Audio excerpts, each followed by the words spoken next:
Welcome back. Today we carry on with a mystery project. We got another part which we need to make.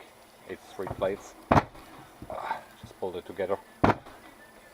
They had the holes already. This hole was there. And all we're gonna do is cut it off and bore it to make that bearing fit here. The bearing is 150 and that's going to be our top, a bit more actually, so just to make sure it's actually skimming. And then we're going to make a sandwich with these plates with other bits, but that's where the bearing goes. First we need to cut it here because we don't want the top. Apparently my saw is about 6 millimeters too narrow. I can't put it in the saw.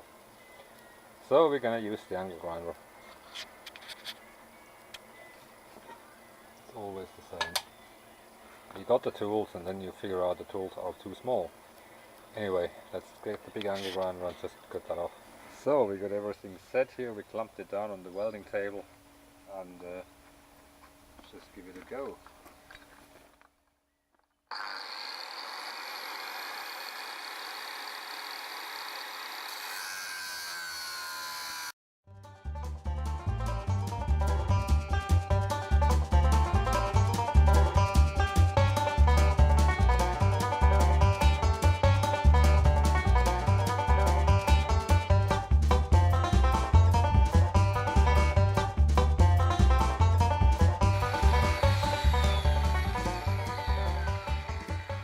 Yeah, the blade is actually 230mm grinder and the blade was down to 190 already, so we just made it because the gearbox is quite big, so you need some space. Anyway, we done it, clean it up and get to the lathe. Well, not exactly straight, but we're running out of blade, so it was a bit odd. So we put the whole thing as it is with the screws in the holes on the lathe and machine all 3 parts at the same size. We made it equal on the corners, so it's about the same, and it's all pretty well torqued up, so we can actually drill our features which we need later on all in one go. So this goes on the lathe, we just make that hole bigger. That's the plan for now. The grinder was another auction bargain. I think I paid a tenner for it.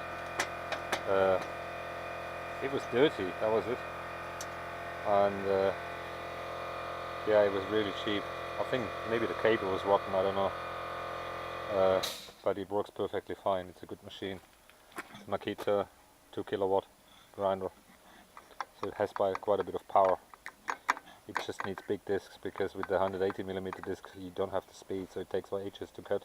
I've seen that before. The disc was about that size because I ground something else. I think I ground the rolls with it, and you just need a bigger disc because this is a 6000 RPM machine, whereas the other ones for the 180 blades, they're on 8000 RPM. Anyway, let's get that to the lathe. So this is our center here. We just use the tailstock to align it, and that gives us the bearings 150, 75.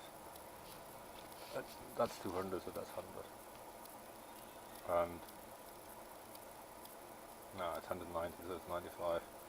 So we just put the tip of the tailstock center into that punch, and then we just put it in the truck. Alignment is not super critical as long as they're all the same, it's good. So we're just drilling a center hole because we want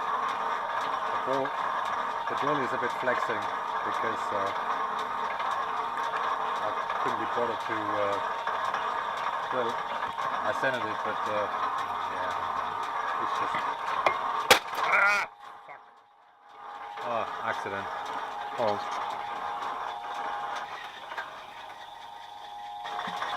Alright, back on track.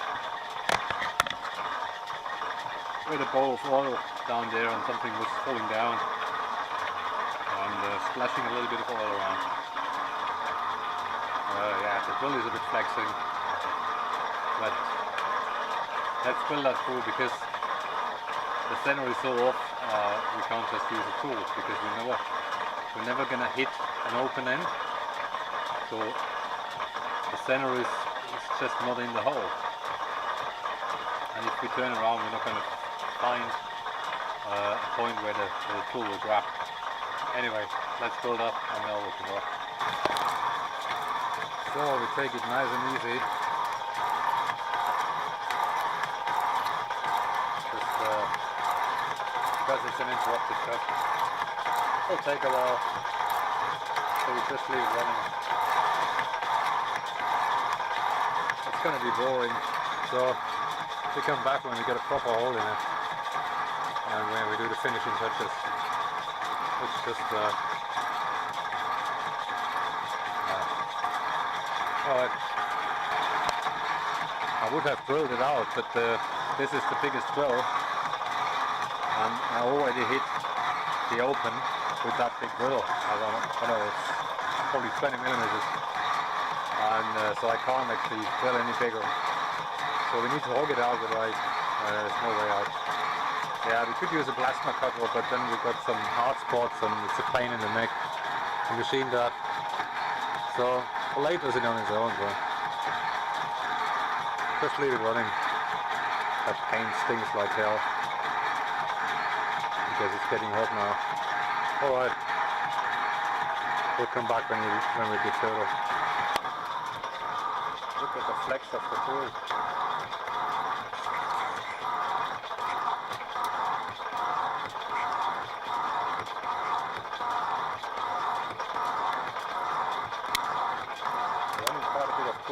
Because on the center the speed is too low, but on the outer diameter the speed is too high, so that's why it's flexing so much. It's better on the outside actually. Look at that. You see that? Compound is flexing. Quite some load on it. Another pass finish.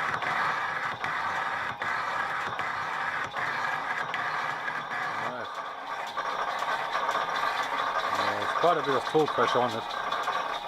We are almost through the first plate, so let's carry on. So we increased the speed and reduced the feed rate a little bit. We're drawing the same current, so hour-wise we're drawing the same, but it seems cutting a little bit better in the center. The chips are flying further now, so kind of be careful. These are hot.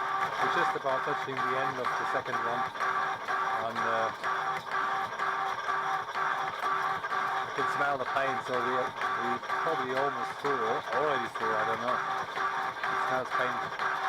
Alright, let's do that. I know it's noisy, but that's what the machine is. Cold. Alright, we'll come back later. So cool. Just need to watch our shot because the source actually, I think we're clear, but I don't know right now, so we need to be careful. But yeah, it's just holding the center out carefully so it doesn't bind. We'll come back in the one because I need to watch that carefully. Just holding the outer diameter. That's probably, I don't know, maybe 2 millimeters depth of cut.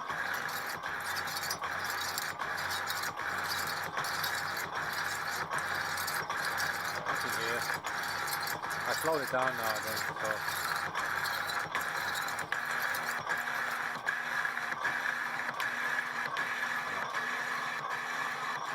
We got about 10 millimeters to go.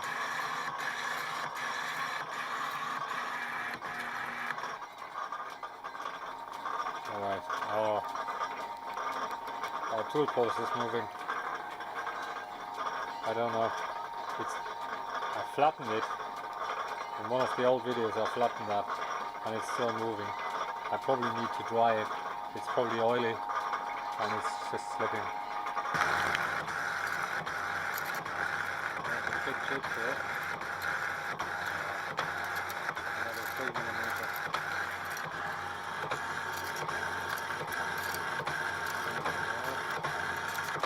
We're almost there, about 5mm to go. So we just leave a little bit.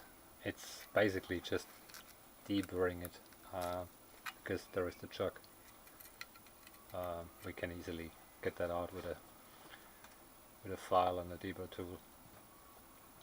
We had 148.7 or something like that. It's pretty hot. It's late, relatively late. We carry on tomorrow. Finish it off. And then we make the part, because there's some other stuff going into it.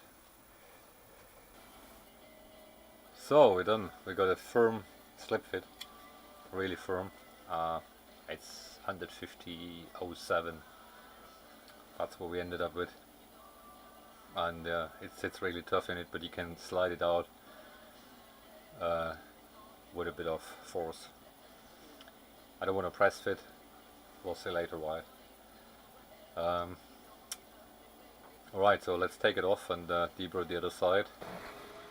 So we set up on the mill just to make that edge straight, and then we need to drill some holes. We still have it screwed together, got some parallels underneath to clear the bolts here, just clamped it down, and we just came it off to make it straight. It's just cosmetic, but yeah, looks better. The hole is done, everything looks good, bearing fits. Alright, let's mill that off. So we're done with this corner here, looks good. Nice and flat. Yeah, we need to drill some holes and make some spaces. That's the next step. Anyway, Sunday evening, enough for today. Carry on another time next week. Thanks for watching. Thanks for subscribing. Until next time.